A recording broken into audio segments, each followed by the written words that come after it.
میں آپ کو یہ بتاؤں کہ جو نمبرز جو محمد عمر عبداللہ صاحب کے پاس ہے اور جن وعدوں سے ان کو یہ ایبسلوٹ نمبر ملا، اگر یہی نمبر پیپلز ڈیموکریٹک پارٹی کے پاس ہوتا، 50 MLA کا نمبر PDP کے پاس ہوتا، تو آج نہ صرف لینڈ کے مسائل، ڈیلی ویجز کے مسائل، ہمارے امپلائیز کے مسائل جنہیں ٹرمینیٹ کیا جاتا ہے، یا جو نوجوانوں کے خلاف کیسز ہے، نہ صرف انہیں ایمنسٹی ملتی، نہ قیدیوں کو واپس لایا ہوتا، بلکہ کشمیر کا جو پولیٹیکل اور اکنامک کرائسس اس وقت ہے وہ سب چیزیں ایڈریس ہوئی ہوتی ہے. Unfortunately with 50 MLAs, with absolute number and absolute government, Umar Abdullah Saab is not utilizing his mandate politically.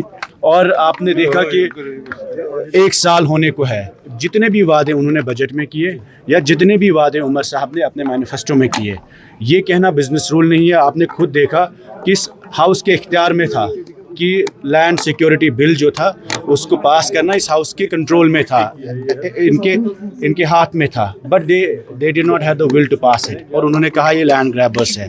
آج انہی کے ممبر نے کہا کہ لوگوں کو گھروں سے نکالا جاتا ہے. تو the point I am trying to say is that this absolute majority of Umar Abdullah government is not being channelized to help the people of Jammu and Kashmir. It is being used to normalize 5th August. It is being used to normalize the LG rule. It is being used to normalize the downgrading of Jammu and Kashmir state into a union territory.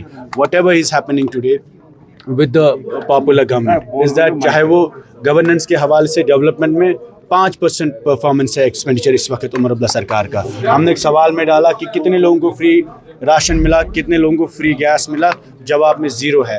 Rationalisation کے حوالے سے ہم نے کہا کہ 6 مہینے ہوئے، آپ نے ریشنلائزیشن کا کیا کیا؟ اس وقت اس کا کوئی جواب نہیں ہے. کہ سب کیبنٹ کمیٹی جو بنی to rationalise the reservation issue, اس کا کوئی جواب نہیں ہے. ڈیلی ویجز کے حوالے سے 1 لاکھ لوگوں کا لسٹ ہمیں ملا کہ کیجول لیبرس، نیڈ بیس اور ڈیلی ویجز جو ہے 1 لاکھ لوگ ہیں، اور ان کی جاب سیکیورٹی ابھی بھی it has been hanging from years now. انہوں نے وعدہ کیا 6 مہینے میں ایک کمیٹی بنے گی، تشکیل ہوگی اور وہ بایو میٹرک کرے گی.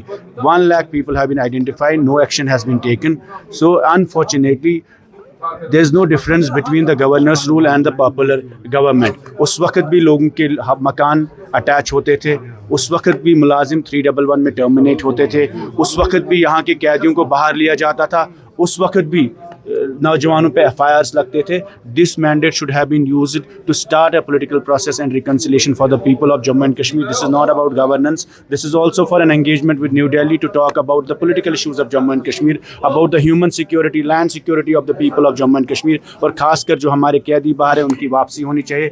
نوجوانوں کے خلاف جو کیسز ہے انہیں withdraw کرنا چاہیے. جیسے محبت جی کے وقت میں 12,000 لوگوں کو ایمنسٹی ملی. تو why is this government not taking؟ اگر ان کے اختیار میں نہیں ہے تو سینٹرل گورنمنٹ سے وہ ٹیک اپ کرے ایشوز جو یہاں کی پولیٹیکل انسرٹنٹی ہے، اور خاص کر میرٹ کے حوالے سے جو نوجوانوں میں ایشوز ہیں ان کو ایڈریس کرنا چاہیے. Unfortunately this government is trying to normalize 5th August. That's why today also we try to say that the government cannot become, the elected government cannot become the spokesperson of LG administration and cannot just say کہ نہیں اب انہوں نے کیا تو ہم court میں دیکھیں گے. ہمیں مینڈیٹ ملا ہے ان چیزوں کو چیلنج کرنے کا. ہمیں مینڈیٹ ملا ہے جو 5 اگست 2019 سے یہاں چینجز ہوئی ہے لینڈ لاز میں یا ایڈمنسٹریٹو چینجز ہوئی ہے اس کو کوشچن کرنے کا. Unfortunately this government is not questioning it and they are normalizing everything that LG was doing. شکریہ.